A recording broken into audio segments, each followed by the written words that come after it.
13ஆம் பாடல். முருகன் தனிவேல் முனி. அவனன்றி ஓரணுவும் அசையாது, அவனைக் காண்பதற்கும் அவன் அருள் வேண்டும். அவன் அருளே கண்ணாகக் காணினல்லால், இப்படி என் இந்நிறத்தன் இவ்வண்ணத்தன் இவன் இறைவன் என்று எழுதிக் காட்ட முடியாது. இது அப்பர் திருவார். முருகன் திருவருள் இல்லாவிட்டால் மெய்ப்பொருளை யாராலும் அறிய முடியாது என்பதை இந்த பாடல் மூலம் விளக்குகிறார் அருணகிரியார். இறைவன் அவரவர் தகுதிக்கேற்ப காட்சியளிக்கிறான். வழிபாட்டு முறைகளை சரியை, கிரியை, யோகம், ஞானம் என்று 4 வகையாக பிரிப்பார்கள். இவை அரும்பு, மலர், காய், கனி போன்றவை. இவற்றுள் ஆலயத் தொண்டு செய்வது சரியை. இப்படி தொண்டு செய்பவர்களுக்கு முருகன் திருவுருவத் திருமேனியோடு அருள் புரிகிறான்.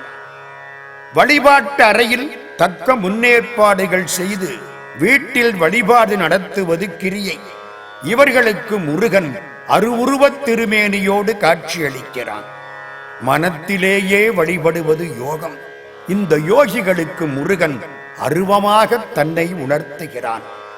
உலகம் நிலையற்றது என நீக்கி இறை உணர்வு பெற்று சிவத்தை முழுமையாக இச்சிப்பது ஞானம். இவர்கள் எல்லாவற்றிலும் இறைவனை உணரக்கூடியவர்கள்.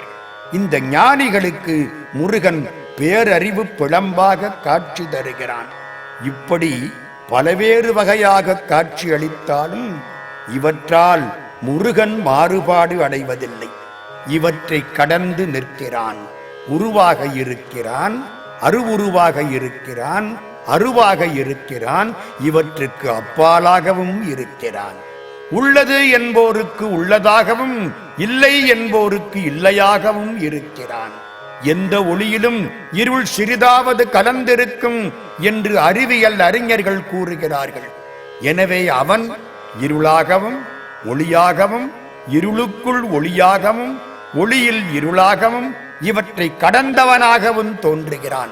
அதனால்தான் உருவன்று, அருவன்று, உளதன்று, இலதன்று, இருளன்று, ஒளி அன்று என நின்றதுவே என்கிறார் அருணகிரியார். எது நின்றது? அது நின்றது. அது என்றால் எது? பரம்பொருள்.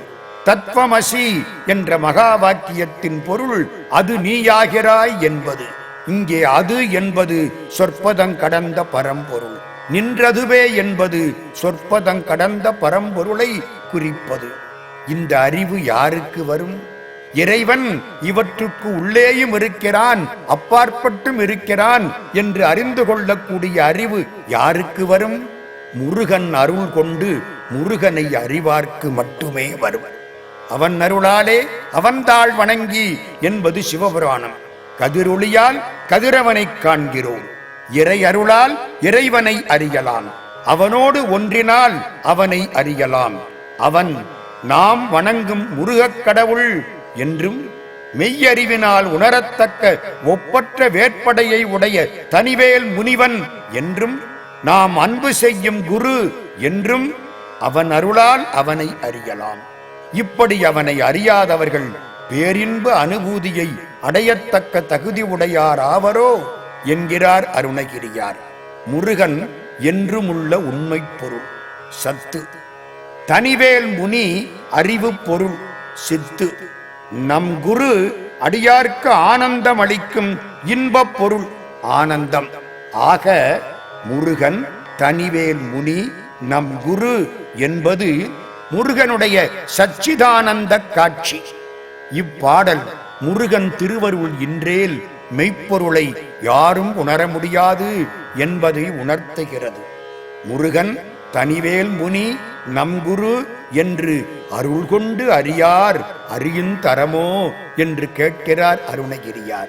காட்டுவித்தால் யாரொருவர் காணாதாரே, காண்பார் யார் கண்ணுதலாய் காட்டாக்காலே என்பது அப்பர் தேவாரம். பிரான் அருள் உண்டெனில் உண்டு நல் ஞானம் என்பது திருமந்திரம். இந்த பாடலில் உருவன்று, அருவன்று, உளதன்று, இலதன்று என்று பாடிய அருணகிரியார் கந்தர் அனுபூதி 51ஆம் பாடலில் உருவாய், அருவாய், உளதாய், இலதாய் என்று பக்குவமாக பாடுவது குறிப்பிடத்தக்கது. கவிச்சக்கரவர்த்தி கம்பர் கடவுளை இதுபோல பார்க்கிறார். ஒன்றே எண்ணில் ஒன்றேயாம், பலவென்றுரைக்கில் பலவேயாம், அன்றே எண்ணில் அன்றேயாம், ஆமே எண்ணில் ஆமேயாம், இன்றே எண்ணில் இன்றேயாம், உளதென்றுரைக்கில் உளதேயாம், நன்றே நம்பி குடி வாழ்க்கை நமக்கிங்கென்னோ பிழைப்பம்மா என்று கம்பர் பாடுவது இந்த இடத்தில் ஒப்பு நோக்கத்தக்கது.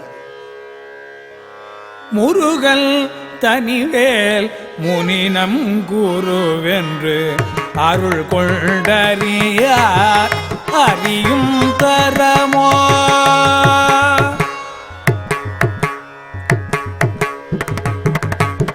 முருகல் தனிவேல் முனினம் குருவென்று அருள் கொண்டறியார் அறியும் தரமோ. உருவன்று அருவன்று உளதன்று இலதன்று இரு